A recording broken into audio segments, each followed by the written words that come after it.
Yes, I'm back on time for you guys who bug me when I'm late. I am actually on time this time. It is 7 p.m. on the East Coast. I am here, and I am very lucky this evening. I have with me a man who has started an institute, a man who's an author, a man who's fought the man and changed like rules and regulations and such and laws, the man he's the brains behind Tuttle Twins, the man himself, Connor Boyack. How are you, sir? I'm well, Larry. Thanks for having me on. I am glad to have you here. And for those of you who want more information on what he's doing, you can click any of the links that are in the description, Twitter, Facebook, the website, or head over to TuttleTwins.com. That's 2 T's in Tuttle, and or Libertas.org. You can check those out if you want more information. But I have to ask you, Connor, you are trying to do something which I think is wonderful and insane. You're trying to basically change the world. Am I right? Those are good descriptors for it. I wake up and I feel like I should be in a mental institution. And I think, well, wait a minute, I run a think tank, and that a mental institution, anyways, you have to be a little crazy to do this, because to think that you can take on, these powerful institutions and with their incentives and entrenched opposition and stuff, it can be kind of depressing if you're not a little crazy and think of yourself as kind of a David versus Goliath. But no, we have a good time. We've had a lot of success, which of course is very motivating for us, because we can see the change we've had, and it's helpful for us to kind of continue in the fight. We've been at it for a decade and changed, I think, 80 or 90 laws. Now we're scaling nationally. So it's been a lot of fun.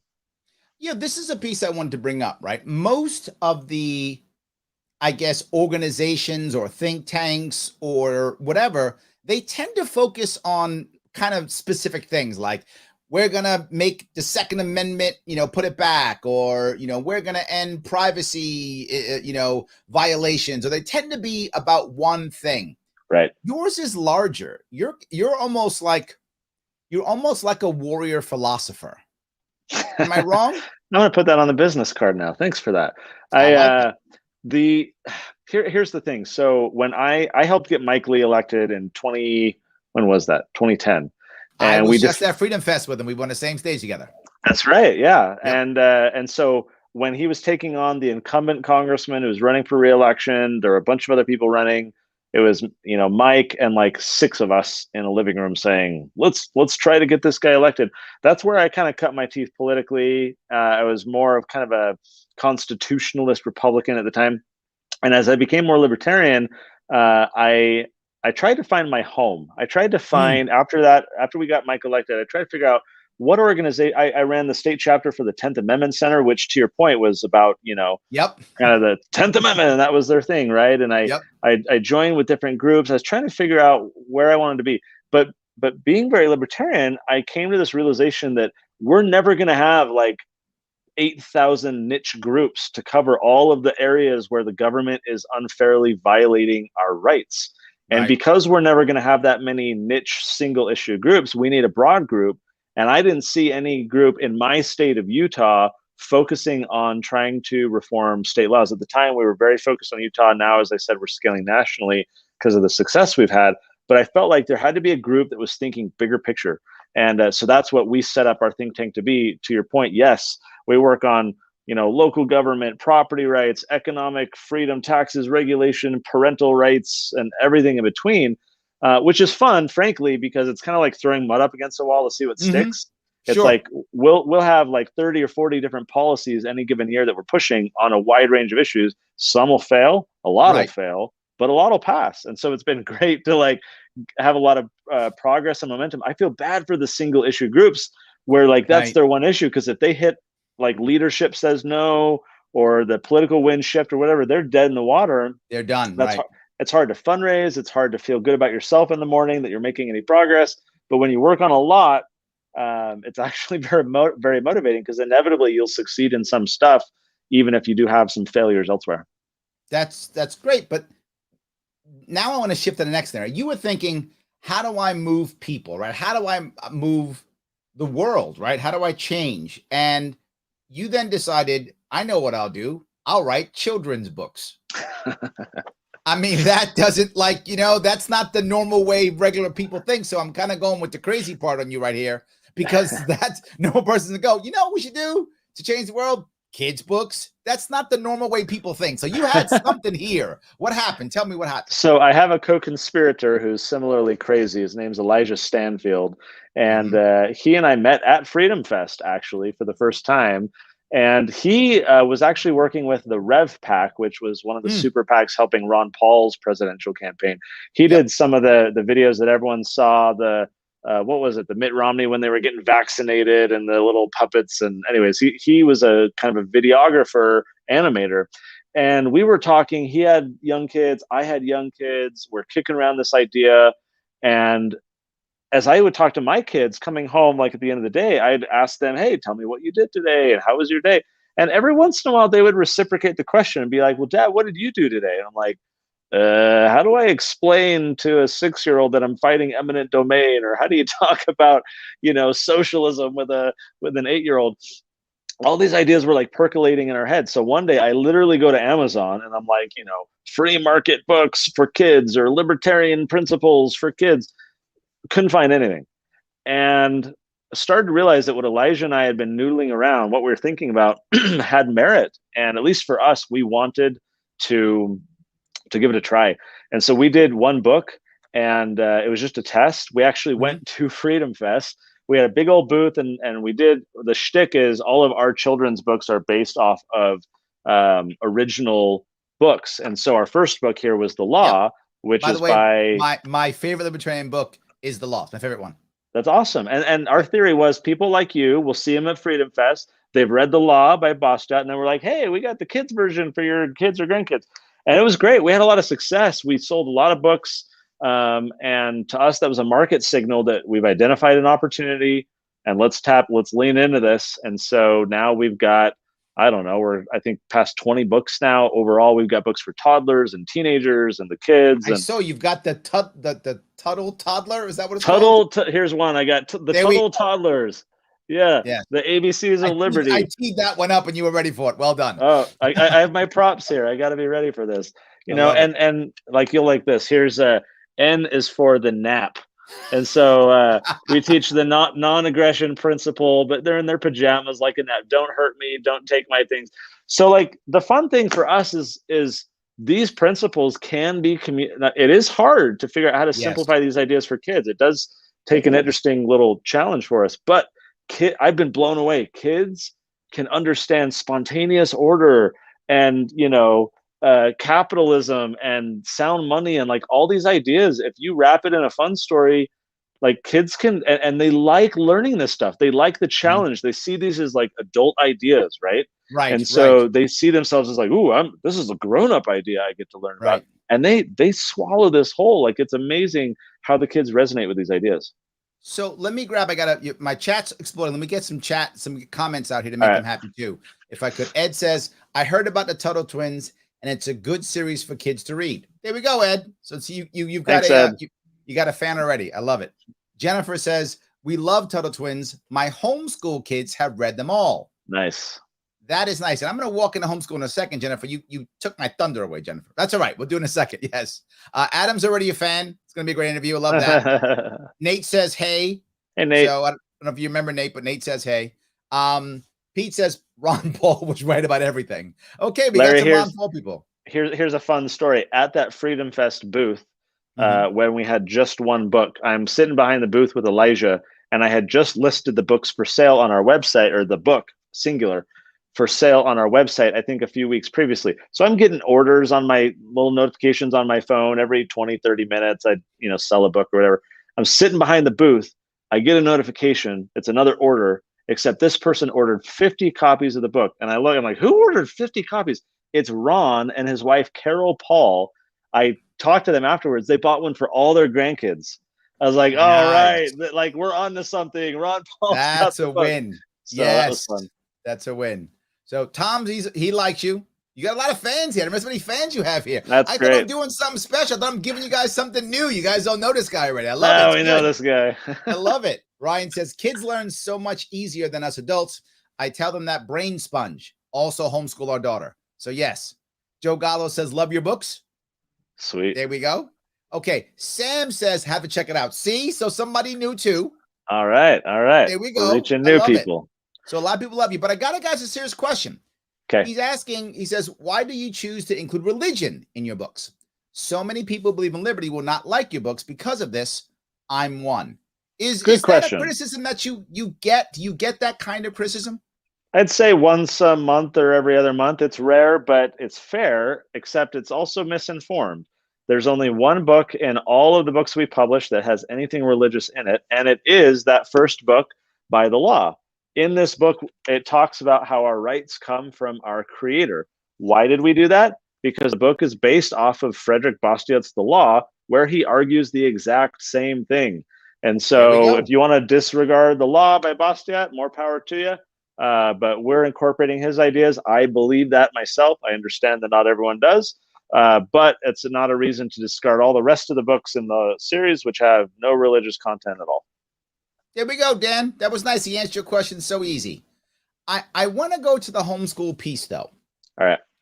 Because I happen to be a fan of homeschooling. I've considered homeschooling my kids, and I kind of did last year when COVID first hit, because my kids couldn't go to school when New York City decided that everyone's non-essential except for government workers, so you have to stay home. When that happened in New York City. So we kind of started to homeschool our kids by default, if that made any sense. But I know that that's been a big deal for you, homeschooling children. Is that the biggest place where you get the people buying your books, or is that just what it seems like from the outside?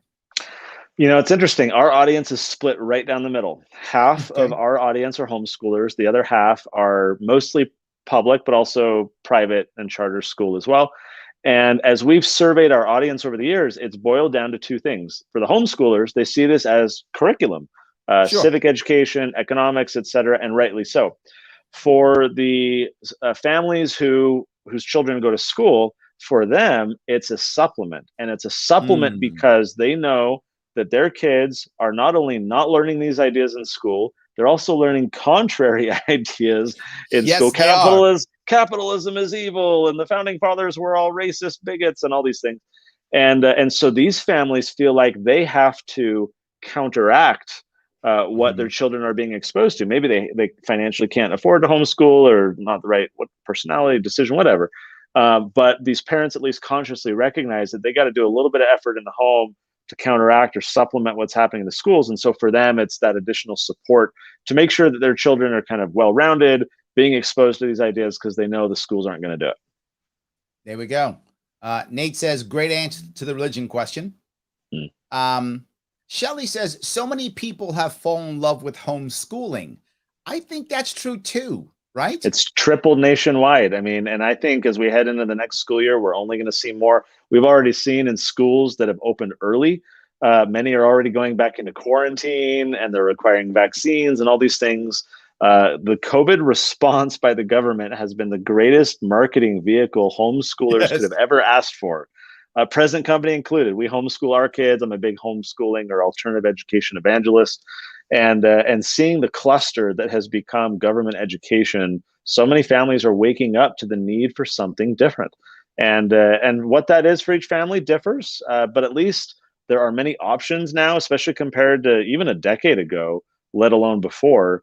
And it's so much easier than it ever was. There's so many more resources and online groups and homeschool co-ops and micro schools and pandemic pods and everything else. And so it is a sacrifice. You do have to prioritize that and assume that parental responsibility rather than continuing to delegate it to someone else. But I think it leads to better outcomes across a whole host of different metrics. And so I'm a big proponent. Here we go. Well, Dan's on board. He's like, I really appreciate your efforts. I only want more people to like what you've done. So I think Dan was okay with your answer too. You're winning. Look at you, Connor. You're winning. I love it. I love that. That's awesome. Bridget says, I'm going to have to check out these books. So there we go. More and more people. I love it. There we go. So let me go to the other piece for the homeschooling aspect, though. I know a lot of people homeschool and across the country. And I've heard, I don't know, probably a dozen times that the parents who have your books, they say, Larry, I mean, I love the Tuttle Twins for my kids, but I've learned a lot too. So I feel like, was this like your plan in the long run? Was it really to get to the parents and using the kids? And was this like some cool plan you had from the beginning? Larry, I wish I could take credit for this, but I have to admit it was an accident we stumbled into. So here I am running a think tank, trying to figure out how to persuade adult voters to change their, Yep. perspectives and support different things. And then off over here, we start up this little youth education project on a whim with no grand vision of, by the way, of what it's become. It was Okay. just like, oh, this will be fun. And yeah, let's do a second book. And yeah, let's do a third, but no vision for like what the world has become today and all the wokeism and crazy stuff happening. And even as the kind of campaign or the mission started to build itself around the books in terms of this bigger strategic priority of what we were doing, it was all still focused on the kids. And then, yeah, exactly as you say, these parents started emailing us and they're like, oh my gosh, I've never learned that before. I learned so much more, reading with my kids than I ever remember learning in school. And so spontaneously out of this project emerged for us what has become the most significant opportunity to bring new people into our movement. We're always talking about reaching new people and not preaching to the choir, and we got to grow the movement. And I mean, I'll be cocky for just a second. I know of no greater initiative, more successful initiative doing that for the liberty movement. Second to Ron Paul running for president, like spreading the word. But Tuttle Twins has been this amazing thing. Hundreds of families are buying the books every single day, and most of these parents are not libertarian. They've never read any of the books our books are based on. They've never heard of Henry Hazlitt, or maybe they've heard of Ayn Rand, but maybe back in high school they struggled to read Atlas Shrugged. Like they've just never read The Law by Boston or any of this kind of stuff. And maybe they believe in freedom or the Constitution, or they value choice, or they consider themselves independent, et cetera, et cetera. But that is the degree to which they consider themselves informed or involved.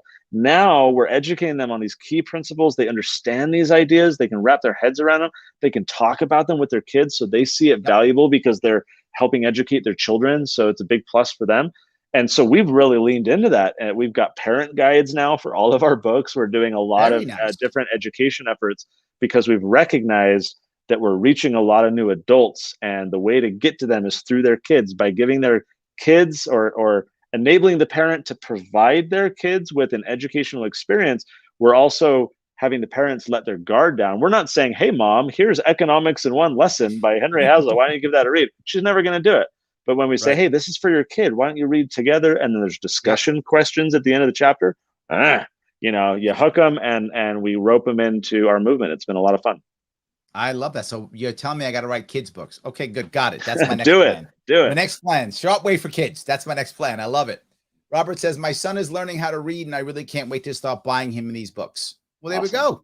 Life is good. We are rocking and rolling here. I love this. So with that in mind, I feel like there's a part of either you or your organization, or maybe it's just personal, that really doesn't like government schools. Like doesn't like them at all, because you've mentioned things like, I'm going to paraphrase you, so correct me if I'm wrong. Sure. But you've said things like, the system itself is socialist, or right, how can you have a system teach the free market when it's not a free market system? Or I'm paraphrasing, but am I close to what you mean? Absolutely. No, you're exactly right.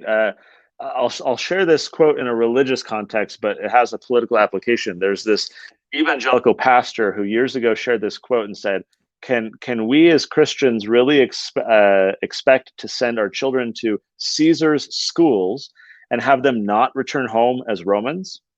And so the political equivalent of that, I feel like, is, can we as liberty lovers really send our children to government schools and really expect them not to become kind of socialist, or, they're not going to learn about freedom and capitalism and whatever in these government schools? If you go back and study the history of American education, if you look at Horace Mann, John Dewey, John Goodlad, you look at the architects of the modern system, these guys were secular humanists, socialist utopians who wanted to subordinate individuals to the collective. They wanted to shape individuals in a way that they wanted to mold people to be compliant for collectivist groups that could be shaped at their whim. So people today say, oh, the schools are failing, there's all these problems and blah blah blah. I'm like, actually no, they're succeeding. Like this is notwithstanding the well-intentioned teachers, many of whom I know and love, who enter the Absolutely. system because they have the noble desire to educate and et cetera, et cetera. You look at a John Taylor Gatto, who for 30 years was teaching in your state of New York. I don't know if you know this story, he won New York State. Well, first he won New York City Teacher of the Year, and then he won New York State Teacher of the Year. This is awarded by the whole education establishment.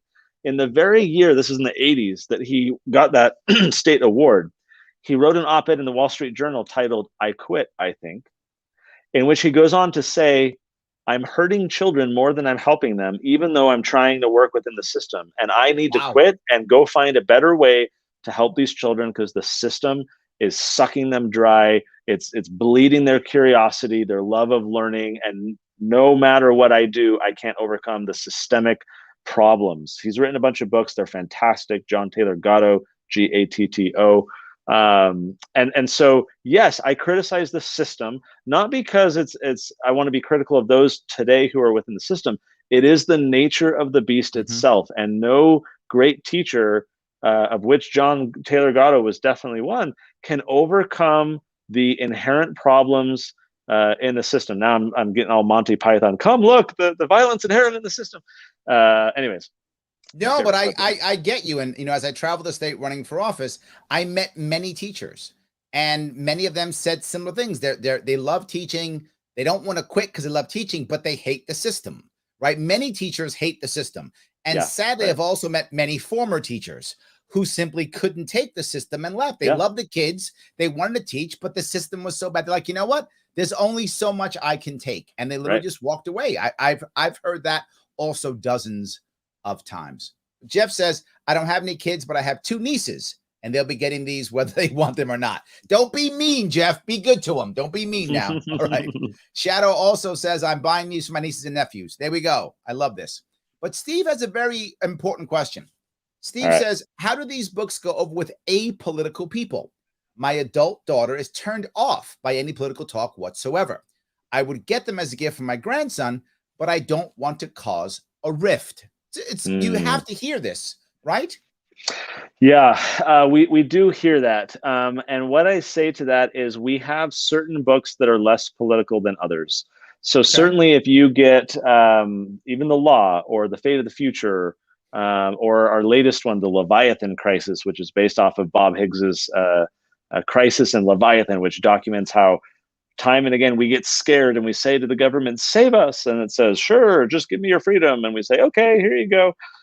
So there are certain books that are more political. However, there are many books that are apolitical or hardly political, something like The Tuttle Twins and the Miraculous Pencil, which is all about free markets and how they work, how a pencil is made, and how that's the key to social harmony of people from different races, religions, cultures, and creeds all working together. It's a very positive message for someone who isn't political. The Tuttle Twins and the Golden Rule. I mean, what parent doesn't want their children understanding and practicing the Golden Rule? The Food Truck Fiasco is just a fun little, economic book. So there are several books like that. That's probably my favorite one because I'm a small business guy, so I like that one. Awesome. Yeah. So some resonate with others, and it's very possible to have select books that you can use for an audience or for a family, or to kind of bypass the mom or the dad. So I'm going to bug you right now. How do we know which ones are which? Is there like a list that says here are the entry level ones for those people who will get mad if you don't follow their politics? That's a fair question. We haven't branded them that way. However, if you go to TuttleTwins.com/books, you'll see the list, and I believe that webpage says each of the books that we based ours off of. So for example, The Creature from Jekyll Island is based off of, The Creature from Jekyll Island by J. Edward Griffin.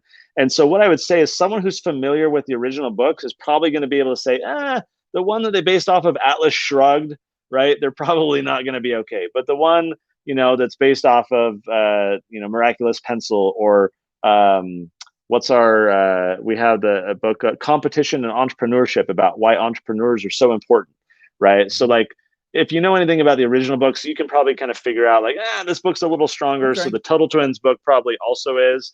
All right. And you can kind of self-select that way. Okay, so I've just given you some free advice. I should say my chat has just I given like you it. some free advice.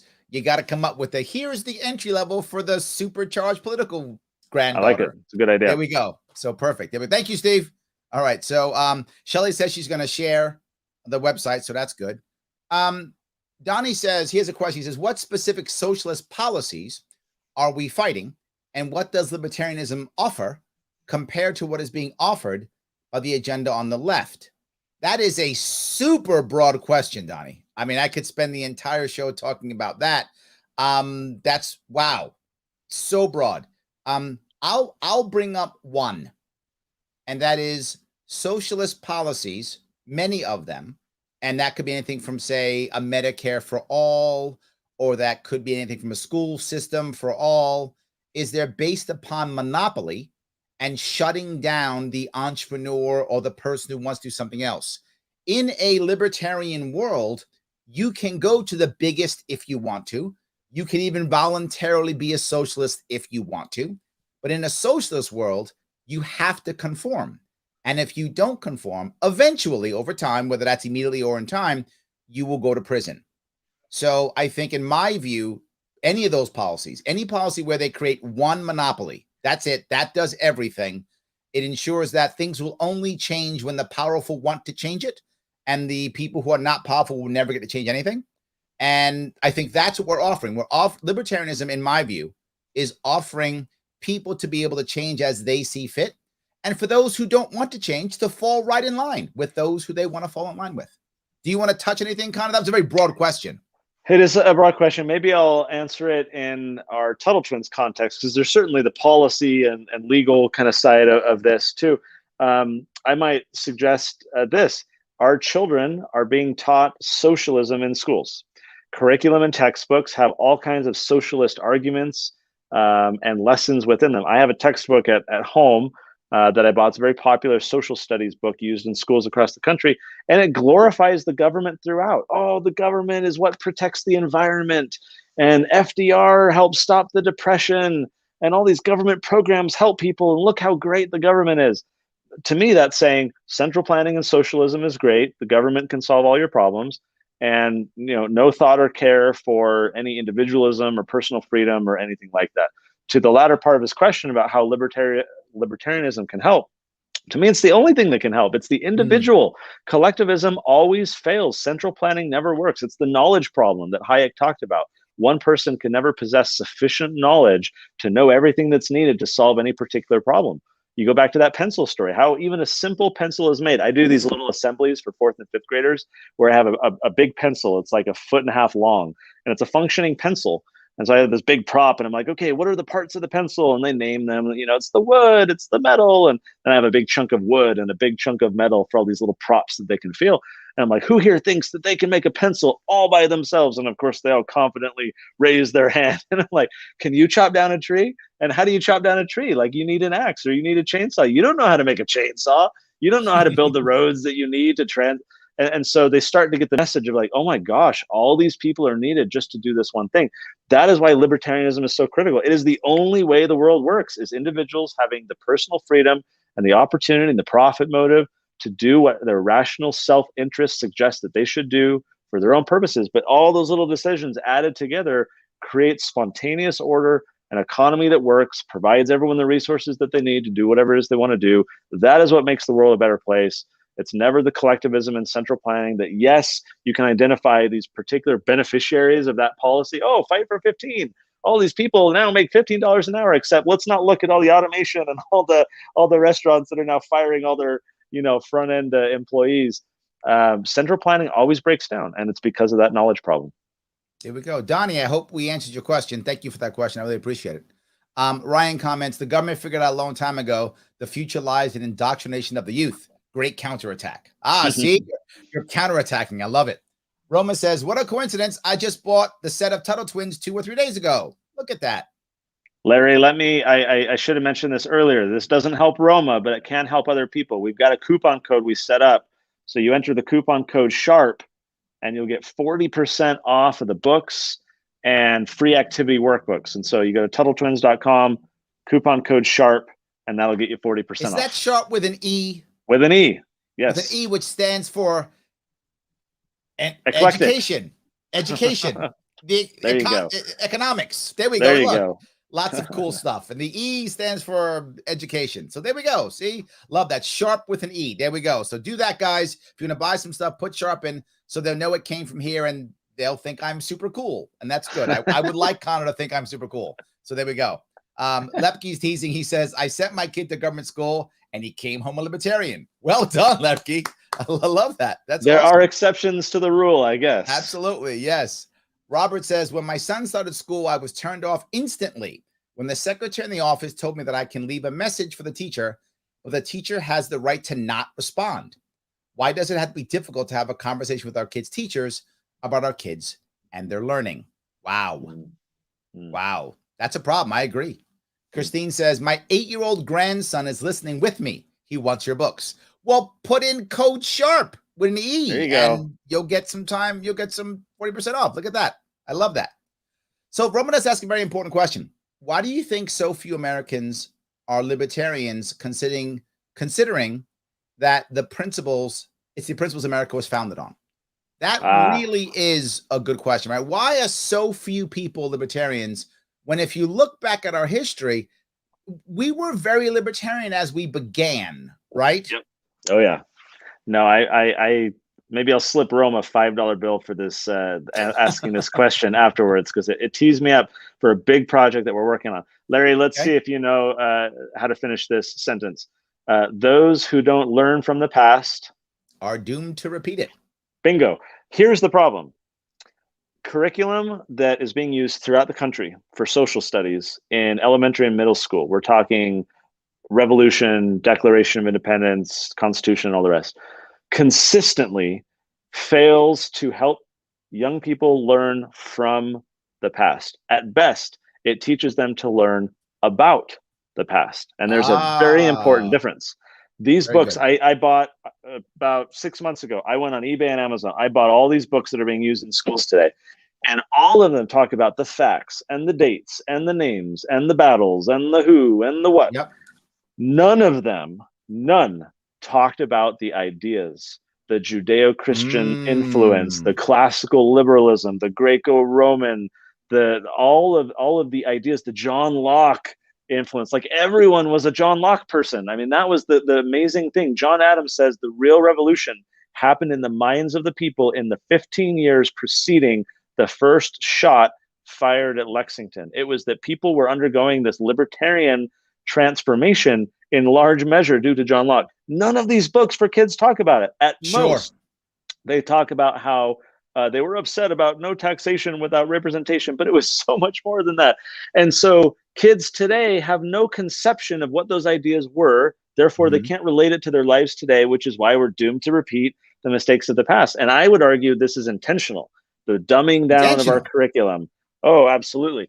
And so, Roma, to your question, what I'll share is that this is something we are tackling. We are working on an American history textbook and curriculum that will help children learn not only the what and the who and the names and the dates of American history, but most importantly, the ideas, because it's those ideas we can learn from and apply today so that a kid in 2021 can feel that connection to history. Imagine briefly, Larry, I'll share this. When, let's say, we're learning about the Bill of Rights, let's say the Fourth Amendment, search and seizure.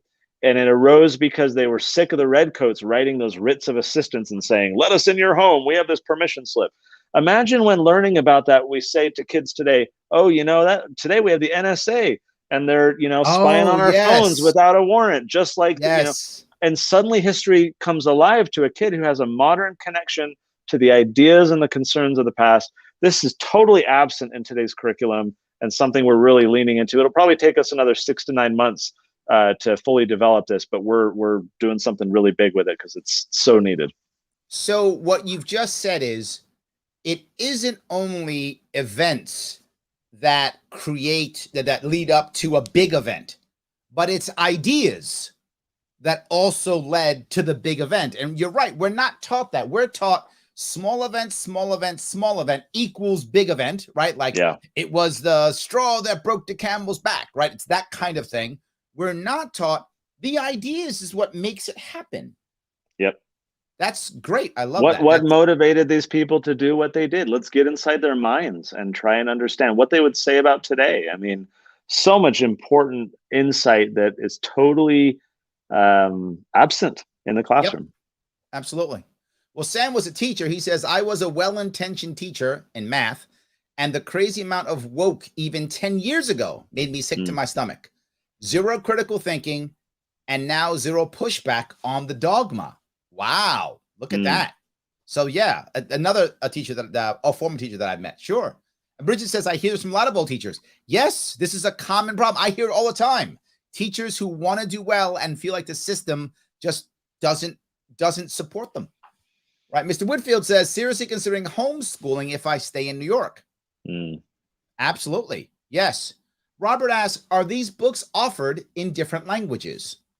Absolutely. So you go to TuttleTwins.com/products, and at the very bottom of the page, you'll see all the different languages. I think we have about a dozen languages right now, and more to come. And honestly, this is one of the funnest parts of the project for me, because occasionally I'll see people who will be like, yeah, my kids read the Tuttle Twins. They're learning about the Constitution. Go America. And I'm like, not really. Like, our books haven't mentioned yet the Constitution, I don't think. And they're certainly not just for America. Granted, a lot of this is in the American context, because I think the Declaration of Independence was like this like world-breaking record of amazingness for liberty. But these ideas, as the Declaration itself said, are for all people. This is not an American thing. And so we very much write the books in a way that will be relatable to and applicable for people in different countries, and then we translate them. We've got thousands and thousands and thousands of books in like Germany, Italy, France, Brazil, Mexico, a few other countries I'm not remembering. We got our first book, The Law, in Korean. I want to partner with one of these renegade groups where they, in South Korea, they'll go up to the little D-mill, and they do the hot air balloon and drop like educational material into North Korea. So we'll see if we can get it done. That'd be amazing. So I kind of want to touch a little bit about the question that she brought up about, why are people not as libertarian as they could be? I think you're right. We're kind of indoctrinated, but there's something else that happens too. We start to have a world to where if we give a little bit away, it's easier to give more away, right? So it's and the COVID is the perfect example. Just wear a mask, that's all, right? Or now then it's wear 3 masks, then it's wear a mask in your house, right? Or it's just 2 weeks to flatten the curve, then it's 6 months, then it's a year and a half, then it's forever. So I feel like we're constantly doing that slowly but surely. And that's another piece. As life is pretty good for most Americans, not all, obviously, but for most Americans, life is pretty good. So what's if I got to put a mask on or insert thing here? So what if I got to give a little more of my tax money away? Or so what if I got to spend a little bit more on, bombing people or whatever's the little thing, right? I mean, we just keep going down that road. So I do think that's a part of it also.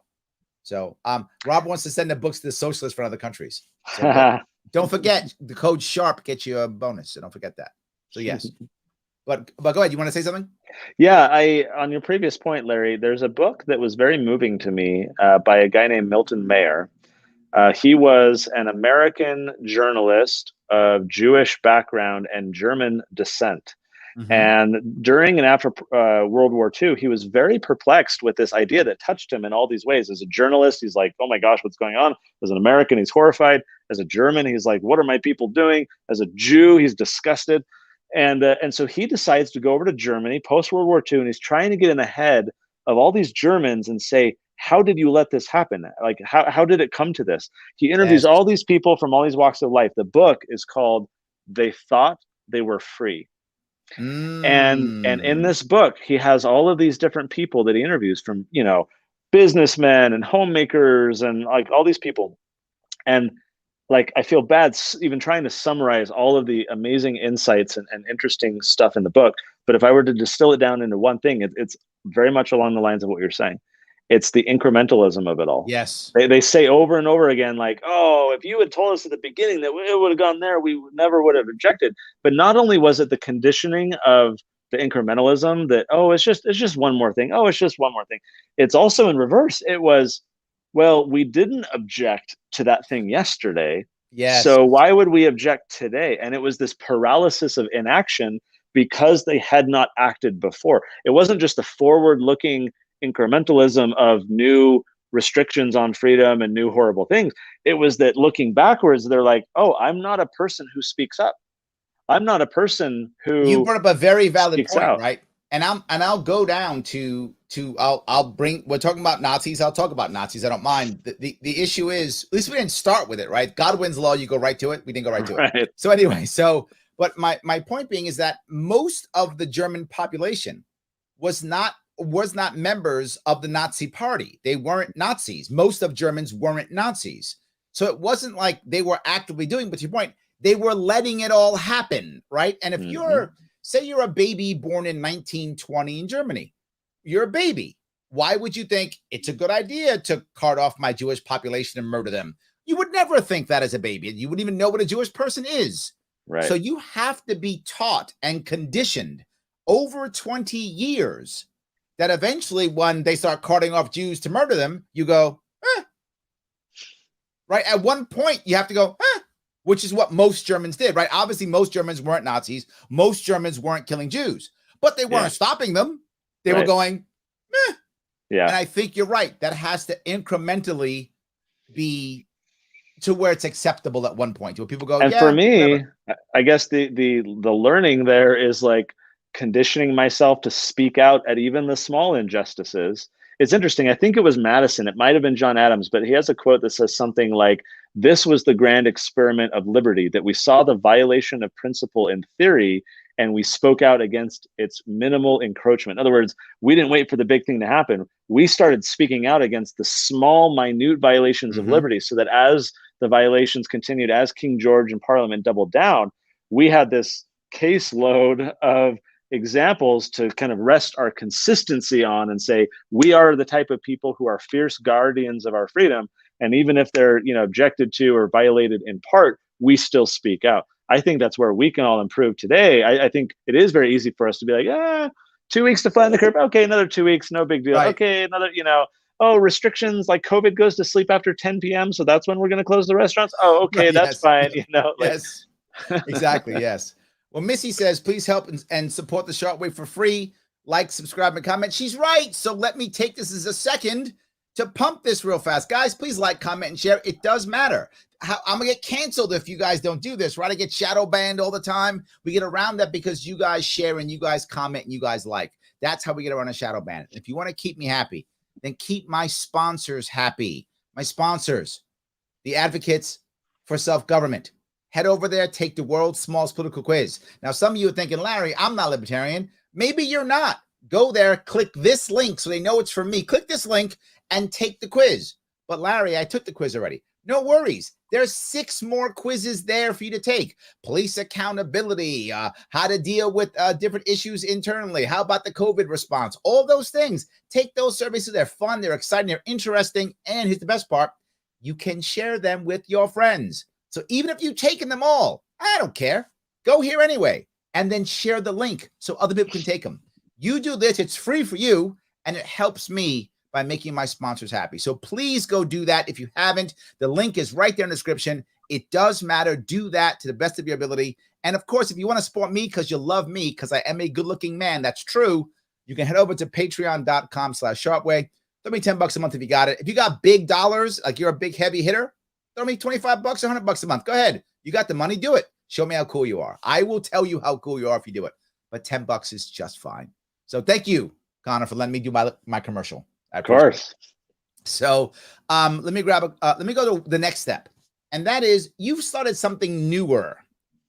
And that is Tuttle Twins TV. Is this cartoons? I haven't seen it, to tell you the truth. I heard about it, but I've read the books. I've seen your stuff. I've seen Libertas. But Tuttle Twins TV is new for me. Can you help me out with that one? So late last year, we raised almost $5 million in crowd investments. This isn't your typical Kickstarter where you get a TV shirt. A T-shirt. This is actual investment from the crowd. People were donating, or rather, excuse me, investing $100, $1,000, $10,000. So we raised almost 5 million. This is going to fund one full season of a cartoon. Super high quality cartoon. A lot of groups in our movement put out animations and videos and stuff, and they're just low budget and kind of cheesy, and maybe you get a few thousand views and you're happy. This is like Netflix level Saturday morning cartoon. Families are going to love it. Now here's the interesting thing. Our books are primarily educational and a little bit entertaining, right? You got to have the fun little story weaving in the way and silly jokes and whatever, but primarily our books are very information heavy, I'll call them. Yep. While wrapped in these stories. The cartoon is going to take the exact opposite approach. This is going to be a primarily entertaining family cartoon for the whole family to watch. It's going to have kind of Simpsons style where you've got adult humor and kid humor. And so the adults kind of understand certain jokes that's above the kids' heads, and the kids have plenty of stuff they can laugh about. And so the information, the education will be a more minor portion. It'll be there. Every episode is going to be talking about a different idea. It's going to be very consistent with our books, but it's going to have a primarily entertaining aspect to it so that families, and especially the kids, will watch it over and over again. And this will be kind of, think about your marketing funnel where it's broad and then it goes narrower, narrower, narrower as people kind of come more into your world. We want to cast a very wide net. We want 100 million kids watching the Tuttle Twins cartoon. And from there, a large portion, hopefully, of those kids and their families will be like, oh, what are these books? They said they're based on books. Let's go get these books. And then they keep learning, and then they get our curriculum and so on and so forth. So this premieres this fall. It's going to be on an app that you can download for free. Roku, Apple TV, computer, tablet, phone, wherever you want to watch it. Watch it completely for free. We're going to build our own community. We're going to translate this. And so this is going to be an international thing. We're pushing this all over the world. And it is so exciting. The cartoons that we're working on, the episodes are so fun, and people have been blown away with the quality. So if you're interested in learning about this, the books and everything are at TuttleTwins.com. Remember, coupon code Sharpe with an E. But at TuttleTwins.tv is where you can find out about the cartoon. There we go. TuttleTwins.tv. You can figure that one out. I'm sorry, I don't have a link for that one. I'll put a link in the description later. There we go. So yes, I didn't know about a TV thing. That's why I'm sorry. I didn't know that. It's brand new. See, so I'm not that bad. So Jesse says, great books and Semper Fi, brother. Another Marine. I love that. Yes. Jeff says that's why they did away with civics class and replace it with social studies. Mm-hmm. Might as well call it socialism studies. There we go. I wonder if I've seen civics class go away, the more federal funds are involved in a school district, because the federal funds don't care about civics. They care about scores on tests, and civics isn't a test. So they don't get money based upon the civics test. If that makes sense. If we change incentives, we probably get civics back. Or if we got rid of federal funding, either of those, get rid of federal funding. But I would take either of them. It's okay. So yes, that's good. So let's see here. Roma's on board. She goes, jump on it, guys. Nice. 40% is very generous. So thank you, Roma. You got a fan there. That's good. Absolutely. So let me see if I can grab a couple more of these. Pete says, wow, talk about impact. This is a great idea. So Pete's on Larry, board. let me share you a little brief synopsis there. So Elijah and I started the books in 2014. Okay. And granted, when you're starting something new and no one has any clue what this is, no one's heard about it, it's going to go slow before the curve starts kind of going up. If you combine 2014 through 2019, 4, 5, 6, 7, 8, so 6 years, our first 6 years, by then we had probably done, I think, 10 or 11 books in our series. Across those 6 years, we sold a total of 750,000 books.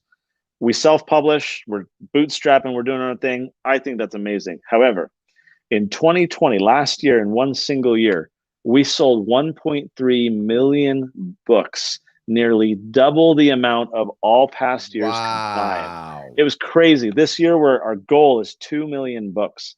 And so word has spread. families see the woke, crazy mobs coming after their kids, they're like, what do I do? Their friend says, go get the Tuttle Twins books for your kids. And so we are really leaning into this. It's one of those things when preparation meets opportunity, and there's, despite all the crazy happening right now, it is a lot of opportunity for us to say, hey, mom, hey, dad, you're often talking about how you don't know what to do. You feel that one person can't make change. You're not sure like what you can do, but at a minimum, what you can do is teach your kids. And you can talk as a family about these ideas, have some amazing discussions. And that's what the Tuttle Twins is here for. It's great. Bernard asks, I'm a teacher. Is there a discount for bulk purchases? Absolutely. Go to TuttleTwins.com, hit that contact link at the top. You can reach out and inquire about bulk purchases with our customer service team. There we go. There we go. I love that. Good. So we do have a way to make that work. I love that. So Sam says, just bought the combo pack of books with bonus pack to give to family. Look at that. We're rocking and rolling here. This is great. Love it. I'm thoroughly surprised. I didn't realize it's going to be so popular. I thought I was bringing people new stuff. People are like, we know this guy already. It's fine. But let me go to something that's more, not the Tuttle Twin side, but more of actual impact. Mm-hmm. You have recently had a victory when it comes to data privacy. And this is through Libertas. Please tell me about this. So we mentioned a moment ago that whole Fourth Amendment, founding fathers, writs of assistance, NSA. And the Fourth Amendment basically says that if the government wants to invade our privacy, it needs a warrant, you got to go before a judge, et cetera. However, the U.S. Supreme Court a couple decades ago had this ruling that created what's called the third party doctrine. So think of it this way. Back in the 80s, before cell phones, maybe you and I were mailing confidential letters to one another, but then I take a confidential letter and I put it in a safe deposit box in the bank. According to the Supreme Court in that ruling a couple decades ago, they said, well, Connor does not have the same presumption of privacy in that document because he gave it to a third party, the bank. And because if he wanted it private, he would have held it to himself. And sure, we would have needed a warrant to go into his home, right, or into his car or whatever. But we can just go to the bank and we can issue a subpoena and not have to have probable cause or anything else. So that is, the Supreme Court agreed, and they said, oh yeah, sure. So that's in an analog context with documents, papers, or whatever. But think in a digital age, even right now, Larry, you and I are having a direct conversation, but there are all kinds of third-party companies in between you and I providing the routing and the packet switching and the video compression and the data storage and all that kind of stuff. Or if I send you on Dropbox a confidential business document, I think I'm sending it to you, except it's on a Dropbox server. And so in a digital world, that third-party privacy ruling is horrible because it says the government doesn't need a warrant to access your digital files that are in the cloud. And like everything is in the cloud today.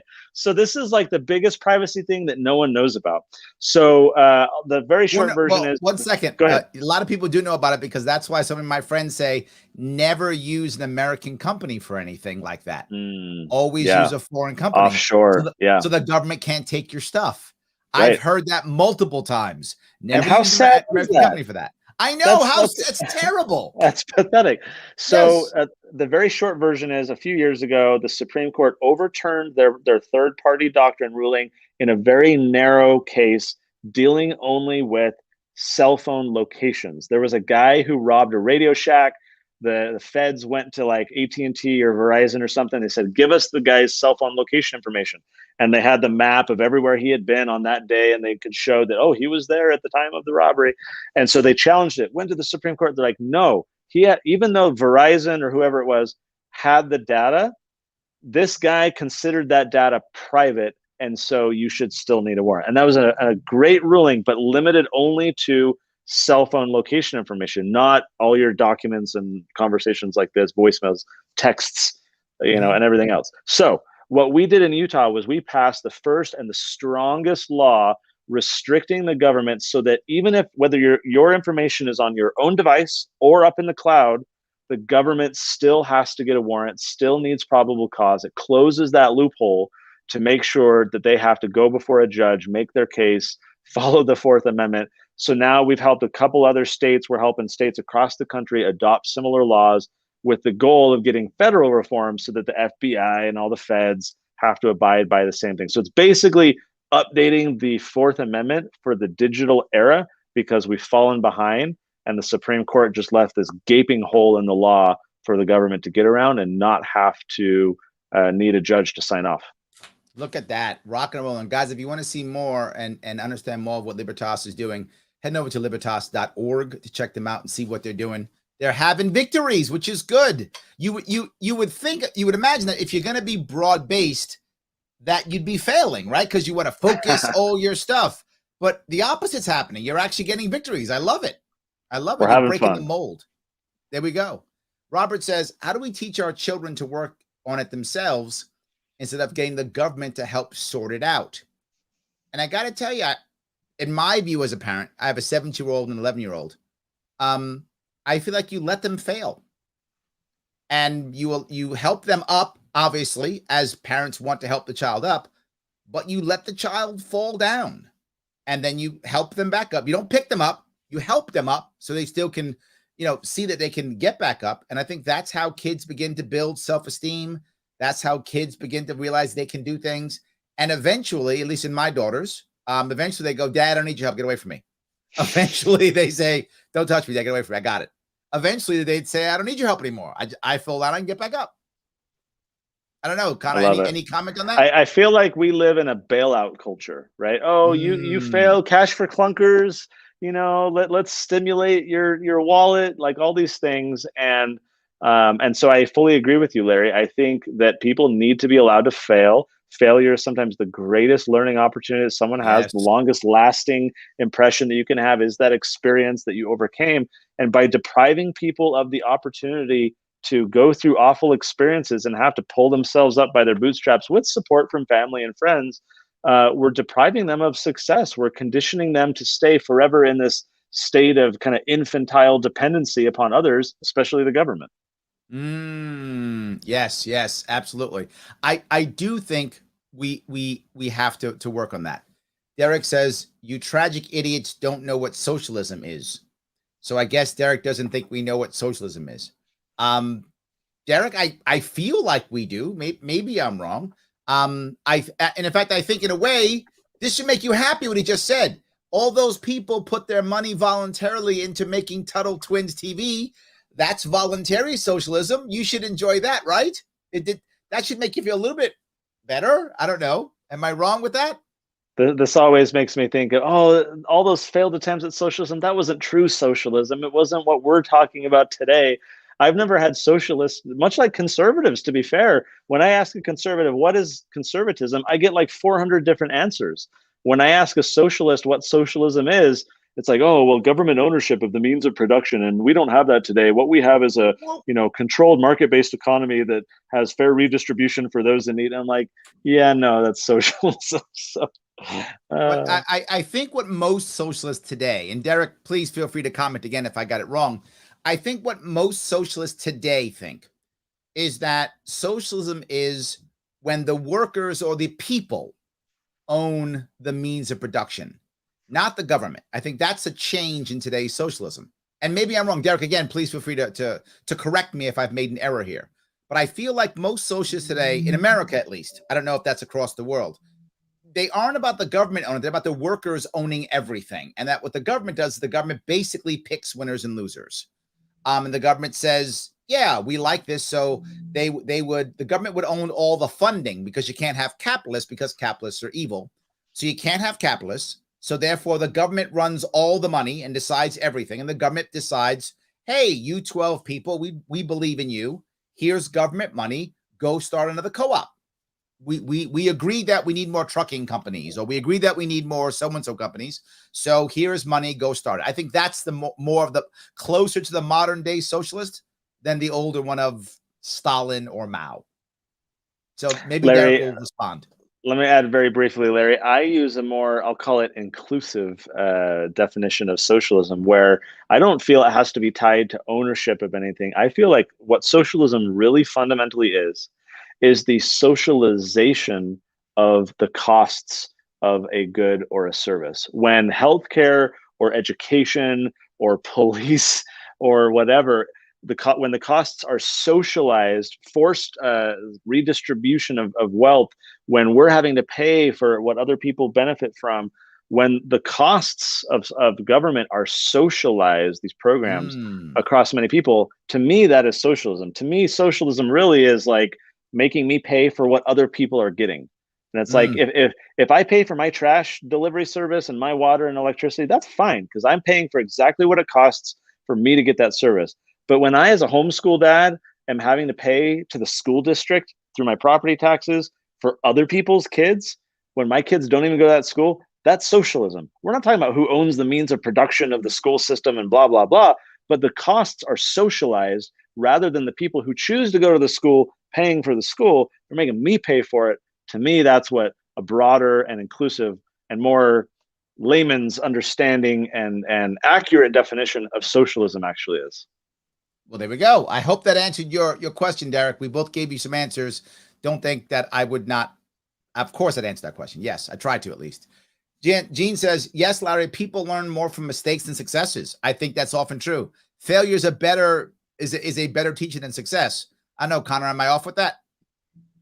No, I think you're exactly right. There we go. Paul agrees. You learn more from your failures than your successes. The problem is sometimes in today's world, we are so angry at people who fail.